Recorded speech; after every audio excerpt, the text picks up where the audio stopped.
to IS Group of Schools. I am Gaurav Sharma, your computer teacher. Today we are going to discuss about the topic shortcut keys A to Z using control key part 2.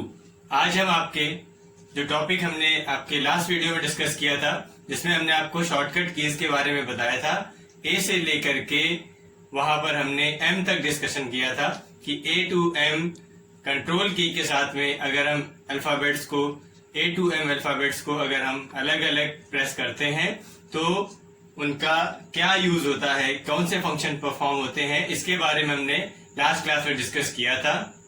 उसके आगे का discussion हम लोग आज करेंगे कि उसके आगे एन से लेकर के जेड तक की जो कीज हैं उनको अगर हम कंट्रोल की के साथ में प्रेस करते हैं तो कौन से शॉर्टकट फंक्शंस हम परफॉर्म करा सकते हैं, उसके बारे में डिस्कस करेंगे। तो यहाँ पर देखिए मैंने लिखा हुआ है फ्रॉम एन टू जेड, तो हम कंट्रोल प्लस एन से लेकर के कंट्रोल प्लस जेड तक की कीज के बारे में आज डिस्कस करेंगे। तो चलिए आज इनके डिस्कशन और इनका डिमॉन्स्ट्रेशन देखते हैं। स्टूडेंट्स, हमने पिछले वीडियो में देखा था कि ए से लेकर के एम तक की जो अल्फ़ाबेट कीज़ हैं उनको कंट्रोल की के साथ में जब हम प्रेस करते हैं तो कौन कौन से शॉर्टकट फंक्शंस परफॉर्म होते हैं उनके बारे में हमने डिस्कस किया था। आज हम डिस्कस करेंगे उसके आगे से कि एम के बाद में जो कीज़ आ रही हैं, जैसे कि एन और उससे आगे की जो भी कीज़ हैं उनको अगर हम कंट्रोल के साथ में यूज़ करते हैं तो कौन से शॉर्टकट फंक्शन परफॉर्म होंगे उनके बारे में डिस्कस करेंगे। सबसे पहले हम देखेंगे कंट्रोल प्लस एन का फंक्शन। तो यहाँ पर देखिए पहला फंक्शन है इसका कि हम MS ऑफिस में न्यू फाइल को ओपन कर सकते हैं। ठीक है, देखिए ये हमारा MS ऑफिस का MS वर्ड का पेज खुला हुआ है। यहाँ पर अगर हम कोई न्यू फाइल ओपन करना चाहते हैं तो हम कंट्रोल प्लस एन को जैसे ही हम प्रेस करेंगे तो हमारा जो है वो नया एक न्यू पेज यहाँ पर खुल करके आ जाएगा। ठीक है, तो ये हमारा क्या हो गया, कंट्रोल प्लस एन का फंक्शन हो गया। इसी तरीके से हमारे कंट्रोल प्लस एन का एक फंक्शन और भी है, एक और शॉर्टकट फंक्शन परफॉर्म होता है क्या कि इंटरनेट ब्राउज़र पे भी ये एक न्यू पेज ओपन कर लेता है। ठीक है, तो देखिए किस तरीके से इंटरनेट ब्राउज़र पे कैसे पेज ओपन करेगा। तो हमने एक इंटरनेट ब्राउज़र का पेज ओपन किया है, यहाँ पर गूगल का पेज खुला हुआ है। इसमें हम जैसे ही कंट्रोल प्लस एन को प्रेस करेंगे तो यहाँ पर हमारा एक और पेज जो है वो खुल करके देखिए ये वो पेज हमारा चेंज हो करके यहाँ पर न्यू टैब लिख गया। पहले जो उसका गूगल लिखा हुआ था अब यहाँ पर ये टैब चेंज हो गया। ठीक है, इस तरीके से हमारा ये न्यू कंट्रोल प्लस एन का फंक्शन परफॉर्म होता है। अब देखिए कंट्रोल प्लस ओ किस तरीके से काम करता है, किसी फाइल को ओपन करने के लिए। ठीक है, तो अगर हमारी कोई फाइल जैसे MS वर्ड में हम काम कर रहे हैं तो वहाँ पर अगर हमें कोई दूसरी फाइल ओपन करनी है तो हमें ओपन का डायलॉग बॉक्स खोलना पड़ेगा, तब हम जा कर के वहाँ से फाइल को ओपन कर सकते हैं। तो उसके लिए हम यहाँ पर शॉर्टकट की कंट्रोल प्लस ओ को जैसे ही प्रेस करेंगे तो हमारा जहाँ पर देखिए ये डायलॉग बॉक्स खुल करके आ गया। यहाँ से हम कोई भी एक न्यू विंडो खुल के आई है, इसमें से हम जो भी फाइल ओपन कराना चाहते हैं उसको सेलेक्ट करके हम यहाँ से डायरेक्ट ओपन कर सकते हैं। तो ये हमारा कंट्रोल प्लस ओ का फंक्शन हो गया। अब हम देखेंगे कंट्रोल प्लस पी का क्या फंक्शन है। तो ये कंट्रोल पी का फंक्शन थोड़ा कॉमन फंक्शन है, इससे हम किसी भी डॉक्यूमेंट या किसी भी एक पिक्चर को प्रिंट करा सकते हैं। तो इसका भी यूज़ बहुत ज़्यादा होता है। अगर हमारे पास प्रिंटर है तो हम कंट्रोल पी फंक्शन की हेल्प से किसी भी डॉक्यूमेंट को या किसी पिक्चर को प्रिंट करा सकते हैं। तो देखिए किस तरीके से प्रिंट कराएंगे। ये हमारा एक वर्ड का पेज खुला हुआ है, इसको अगर हमें इस पेज को हमें प्रिंट कराना है तो हम कंट्रोल प्लस पी को जैसे ही क्लिक करेंगे तो हमारा कंट्रोल पी का एक विंडो जो हमारी प्रिंट करने के लिए प्रिंट कमांड की एक विंडो खुल के आई। यहाँ से हम प्रिंट कमांड दे करके इस पेज को प्रिंट करा सकते हैं। ठीक है, तो ये हमारा कंट्रोल पी का फंक्शन हो गया। ठीक, इसी तरीके से अगर हम किसी ब्राउज़र के पेज में हैं तो वहाँ पर भी हम कंट्रोल पी का यूज़ करके उस पेज को प्रिंट करा सकते हैं। उस पेज में जो भी डेटा है उसको हम प्रिंट करा सकते हैं। ठीक है, देखिए ये हमारा पूरा पेज आ गया। यहाँ पर इसको हम अपने हिसाब से एडिट करके इसको प्रिंट कर सकते हैं। ठीक है, साइज़ वगैरह चेंज करके। तो ये हमारा कंट्रोल प्लस पी का फंक्शन हो गया। अब हम नेक्स्ट देखेंगे कंट्रोल प्लस क्यू का क्या फंक्शन है। ठीक है, कंट्रोल प्लस क्यू का फंक्शन देखने के लिए देखिए क्या है कि हमारा जो पावर पॉइंट का पेज होता है, माइक्रोसॉफ्ट पावर पॉइंट का पेज होता है, उसको हम क्लोज कर सकते हैं। ठीक है, उसको क्या कर सकते हैं, क्लोज कर सकते हैं। तो इसको आप अपने कंप्यूटर पे से अपने सिस्टम पे यूज़ करके देखिएगा कि क्या पावर पॉइंट का, माइक्रोसॉफ्ट पावर पॉइंट का जो पेज है उसको कंट्रोल क्यू करने से वो क्लोज होता है या नहीं होता है। तो उससे आपको ये चीज़ क्लियर हो जाएगी। ठीक है, तो इसको आप चेक करके देखेंगे कि कंट्रोल क्यू से ये फंक्शन परफॉर्म हो रहा है या नहीं हो रहा है। ठीक है, यहाँ पर करके आपको नहीं दिखाया गया है, आप इसको खुद से चेक करके और फिर हमको बताएंगे कि ये चीज़ हुई या नहीं। ठीक है, इसी तरीके से हम नेक्स्ट देखेंगे कंट्रोल प्लस आर। तो कंट्रोल आर से क्या होगा, हम इंटरनेट ब्राउज़र का जो पेज होगा कोई, उसको हम रीलोड कर सकते हैं। हमने आपको इसको फंक्शन कीज़ के टर्म में भी बताया था कि F5 को प्रेस करते हैं तो रीलोड होता है, रिफ्रेश होता है। वही चीज़ यहाँ पर कंट्रोल प्लस आर की मदद से हम कर रहे हैं।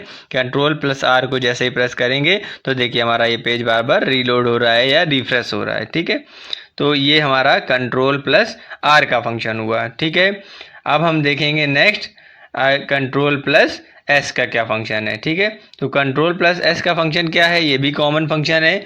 इसको भी कई बार हम लोग यूज़ करते हैं to save any document, means हम किसी भी डॉक्यूमेंट को सेव कर सकते हैं। तो देखिए यहाँ पर वर्ड का एक पेज खुला हुआ है, यहाँ पर हमने जैसे ही कंट्रोल प्लस एस को प्रेस किया तो ये हमारा कंट्रोल एस के लिए सेव की एक यहाँ पर विंडो ये खुल करके आ गई है। ठीक है, इस विंडो की हेल्प से अब हम क्या करेंगे, इस विंडो की हेल्प से हम अपने अकॉर्डिंग जो भी नाम चेंज करना है उसको चेंज करके और इसको हम सेव कर देंगे पेज को। ठीक है, तो ये हमारा कंट्रोल प्लस एस का फंक्शन हो गया। ठीक है, किसी भी डॉक्यूमेंट को हम इससे सेव कर सकते हैं कंट्रोल एस की हेल्प से। ठीक, नेक्स्ट हम देखेंगे कंट्रोल प्लस टी का क्या यूज़ है। ठीक है, कंट्रोल टी के कुछ 2-3 यूज़ हैं। देखिए जैसे कि पहला क्या है कि हम इसमें फॉन्ट विंडो खोल सकते हैं किसमें, पावर पॉइंट में। ठीक है, तो देखिए ये पावर पॉइंट का पेज खुला हुआ है, इसमें हम जैसे ही कंट्रोल प्लस टी यहाँ पर क्लिक करेंगे तो फॉन्ट से रिलेटेड ऑप्शन के लिए एक विंडो खुल के आई है। यहाँ से हम क्या कर सकते हैं, यहाँ से हम जो भी फॉन्ट से रिलेटेड ऑप्शंस हमारे पास हैं उनको हम यूज़ कर सकते हैं। फॉन्ट साइज चेंज करना, बोल्ड, इटैलिक, अंडरलाइन या और भी चीज़ें जो हैं फॉन्ट से रिलेटेड, यहाँ पर हम उसको यूज़ कर सकते हैं। इसी तरीके से नेक्स्ट यहाँ पर एक और फंक्शन है कि हम MS वर्ड में हैंगिंग इंडेंट को यूज़ कर सकते हैं। देखिए हैंगिंग इंडेंट क्या चीज़ है, एक तरीके से टैब से रिलेटेड टर्म है कि टैब जैसे हम टैब का मीन्स होता है 8 स्पेसेस एक बार में देते हैं हम लोग। ठीक है, देखिए यहाँ पर क्या किया हमने, जैसे ही इसको यूज़ किया कंट्रोल टी को तो हमारा ये पूरा का पूरा टैब हो गया, पैराग्राफ जो है हमारा वो टैग हो गया। तो ये हमारा इंडेंट फंक्शन कहलाता है। ठीक है, तो इसका यूज़ हम बहुत कम ही करते हैं क्योंकि हम अपने अकॉर्डिंग पेज को अपने नीड के अकॉर्डिंग सेट करते हैं। इससे क्या हो रहा है कि ये पूरा का पूरा जो एक पैराग्राफ था वो पूरा का पूरा टैब हो गया। ठीक है, शिफ्ट हो गया। एक और यूज़ है इसका, हम इंटरनेट ब्राउज़र पे एक नया कोई भी टैब ओपन कर सकते हैं कंट्रोल टी की हेल्प से।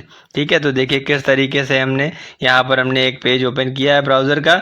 हम जैसे ही यहाँ पर हमने कंट्रोल प्लस टी यहाँ पर क्लिक किया तो देखिए यहाँ पर एक नया टैब ओपन होकर के आ गया। देखिए जैसे हमने कंट्रोल टी प्रेस किया तो हमारा ये न्यू टैब, ये लिखा है न्यू टैब ओपन होकर के आ गया। ठीक, तो ये हमारा क्या हुआ, कंट्रोल प्लस टी का फंक्शन है। ठीक, जो कि ब्राउज़र पे यूज़ हो रहा है। अब हम देखेंगे कंट्रोल प्लस यू क्या होता है। कंट्रोल यू जो होता है वो हमारे किसी भी टेक्स्ट को अंडरलाइन करने के लिए यूज़ होता है। अगर हमने कोई डॉक्यूमेंट लिखा हुआ है वर्ड, एक्सेल या पावर पॉइंट पे, उसमें हम उसको सेलेक्ट करके अगर कंट्रोल यू को प्रेस करेंगे, देखिए जैसे हमने सेलेक्ट किया, हमने जैसे ही कंट्रोल यू को प्रेस किया तो हमारे ये जो वर्ड्स लिखे हुए थे वो सभी क्या हो गए, अंडरलाइन हो गए। ठीक है, तो ये हमारा हो गया क्या, कंट्रोल प्लस यू का फंक्शन हो गया। ठीक है, समझ गए। इसी तरीके से हमारा एक फंक्शन और है कंट्रोल प्लस यू का, क्या कि हम किसी इंटरनेट ब्राउज़र पे उसका सोर्स कोड का पेज ओपन कर सकते हैं। सोर्स कोड का पेज क्या होता है, जिस पे जो हमारा पेज होता है जिस पे हम लोग कोडिंग करके उस पेज को क्रिएट किया गया है। ठीक है, जैसे कि हम लोग आपको बताया है कि HTML की कोडिंग करके हम वेब पेज को क्रिएट करते हैं। इसी तरीके से जो उसका सोर्स कोड जिस कोडिंग की हेल्प से हमने उस पेज को डिज़ाइन किया है उसका वो सोर्स कोड हम ओपन कर सकते हैं। देखिए जैसे हमने यहाँ पर कंट्रोल यू यहाँ पर ब्राउज़र में प्रेस किया तो हमारा सोर्स कोड का पेज खुल करके आ गया था। ठीक है, तो ये हमारा क्या हो गया, कंट्रोल प्लस यू का फंक्शन। अब हम देखेंगे कंट्रोल वी का क्या यूज़ है। ये हमारा कंट्रोल वी जो है वो पेस्ट के लिए यूज़ होता है। जब हमने कंट्रोल सी आपको बताया था तभी हमने आपको ये चीज़ भी बताई थी कि कंट्रोल वी इसी से रिलेटेड है, ठीक है। तो जब हमें किसी चीज़ को पेस्ट करना है तो पहले उसको हमें कॉपी करना ही पड़ेगा, ठीक है। तो हमने यहाँ पर उसको पहले ये कोई एक वर्ड लिया, इसको कॉपी कर लिया कंट्रोल सी की हेल्प से। अब हम इसको जहाँ भी चाहें उस जगह पर ले जा करके पेस्ट कर सकते हैं, ठीक है। अगर हम चाहते हैं कि उसको इस जगह पर यहाँ पर हम यहाँ कहीं पे भी हमने इसको इस जगह क्लिक किया और क्लिक करने के बाद हम चाहते हैं कि यहाँ पर इसको पेस्ट कर दें, तो हम कंट्रोल वी जैसे ही प्रेस करेंगे तो देखिए यहाँ पर वहाँ से वो चीज़ कॉपी होकर के यहाँ पे पेस्ट हो गई। तो ये हमारा कंट्रोल प्लस वी का फंक्शन हो गया, ठीक है। अब हम यहाँ पर नेक्स्ट देखेंगे कंट्रोल प्लस डब्ल्यू का फंक्शन। कंट्रोल डब्ल्यू से क्या होगा कि कोई विंडो अगर हमारी ओपन है तो उसको हम क्लोज़ कर सकते हैं, ठीक है। जैसे कि जैसे देखिए हमारा ये पेज, ये हमने माई कंप्यूटर पे क्लिक करके ये पेज ओपन, ये जो हमारी विंडो ओपन करी है इसको हम डायरेक्टली क्लोज़ करना चाहते हैं तो हम कंट्रोल प्लस डब्ल्यू जैसे ही प्रेस करेंगे तो ये देखिए हमारी विंडो क्लोज़ हो गई, ठीक है। और एक और क्या है कि use for closing tab in browser, ठीक है। जब हम किसी वेब ब्राउज़र को यूज़ कर रहे होते हैं तो उसमें से जो टैब्स ओपन होते हैं कई सारे, उन टैब्स को अगर हम एक एक टैब को क्लोज़ करना चाहते हैं तो कंट्रोल प्लस डब्ल्यू का यूज़ करके हम उसको क्लोज़ कर सकते हैं। तो देखिए यहाँ पर हमने 2-3 टैब को ऐड कर लिया। अब इनको हम कंट्रोल डब्ल्यू की हेल्प से, जैसे हमने कंट्रोल डब्ल्यू दबाया, देखिए जैसे प्रेस कर रहे हैं तो ये यहाँ से जो ये टैब्स हैं वो हटते जा रहे हैं, ठीक है। पहले एक हट गया, अब हमने ये दोनों हटा दिए, ठीक है। इस तरीके से ये हमारा कंट्रोल डब्ल्यू का फंक्शन यहाँ पर परफॉर्म हुआ, ठीक है। अब हम यहाँ पर नेक्स्ट देखेंगे कंट्रोल प्लस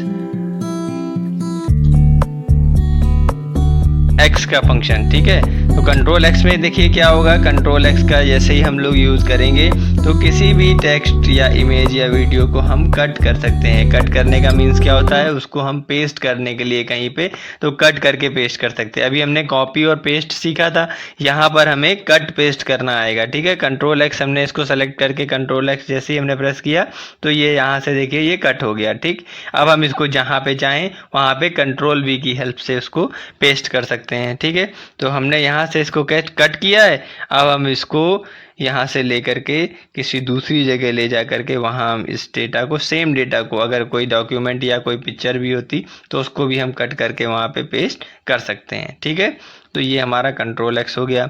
अब यहाँ पर हम पढ़ेंगे कंट्रोल जेड, ठीक है। कंट्रोल जेड और कंट्रोल वाई आपका रह गया। कंट्रोल वाई जो है वो कंट्रोल जेड के बाद हम डिस्कस करेंगे, क्यों करेंगे वो आपको अभी समझ में आ जाएगा, ठीक है। कंट्रोल जेड का फंक्शन क्या होता है, किसी भी डेटा को कोई भी अगर हमने फंक्शन परफॉर्म किया है तो उसको अंडू करने के लिए हम कंट्रोल जेड का यूज़ करते हैं। तो पहले हम कंट्रोल जेड देखते हैं, फिर कंट्रोल वाई इसी से रिलेटेड है तो हम उसको उसके बाद में देखेंगे, ठीक है।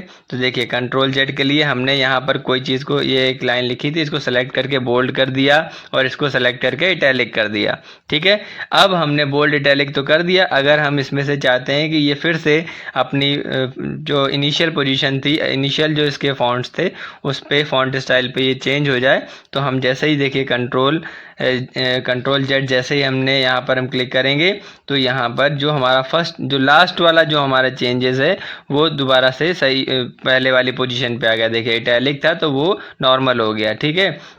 इसी तरीके से हम जैसे जैसे कंट्रोल जेड प्रेस करते जाएंगे तो हमारी जो चीज़ें जो हमने चेंज करी हैं वो हमारी जो पिछली पोजीशन थी वो लास्ट पोजीशन पे फिर से चेंज हो जाती। देखिए ये बोल्ड वाला भी नॉर्मल हो गया, ठीक है। तो इस तरीके से हम कंट्रोल जेड का यूज़ कर सकते हैं। अब आएगी कंट्रोल वाई की बात, ठीक है। कंट्रोल वाई रीडू के लिए यूज़ होता है, वो कंट्रोल जेड होता है अंडू के लिए और ये होता है रीडू के लिए। तो पहले जब हम किसी चीज़ को अंडू कर चुके होंगे तो उसके बाद में ही इस रीडू फंक्शन को परफॉर्म करा सकते हैं, ठीक है। तो देखिए हमने उसको अंडू कर करके हमने जो भी डेटा हमारा था उसको पहले बोल्ड था, अंडू किया तो फिर नॉर्मल हो गया। अब अगर हम फिर से इसको रीडू कर देते हैं तो वो दोबारा से जो अंडू फंक्शन किया है हमने वो दोबारा से उसको फिर से उसी पोजीशन पे जो हमने चेंजेस किए थे उस पर फिर से उसको लेकर के आ जाएगा। देखिए हमने बोल्ड किया था, तो हमने इस बार बोल्ड फंक्शन का यूज़ नहीं किया, हमने सिर्फ रीडू फंक्शन का यूज़ किया। Ctrl+5 को प्रेस करते जा रहे हैं तो हमारी चीज़ें जो हैं वो जो हमने चेंजेस परफॉर्म कराए थे वो फिर से परफॉर्म हो गए। स्टूडेंट्स, आज आपने देखा कि किस तरीके से हमने कंट्रोल के साथ में सारे अल्फाबेट्स को हमने प्रेस किया है, साथ में कंट्रोल के साथ में उनको यूज किया। यूज करने के साथ में उनसे क्या क्या फंक्शंस, कौन कौन से शॉर्टकट फंक्शंस परफॉर्म होते हैं, इन सभी के बारे में आज हमने देखा। तो आप पिछले वीडियो को और इस वीडियो को दोनों को ध्यान से देखिए और जितने भी आपको शॉर्टकट फंक्शंस बताए गए हैं उन सभी को याद रखने की कोशिश करिए ताकि वो आपके लिए फ्यूचर में यूजफुल होंगे। तब तक के लिए keep studying and be happy always.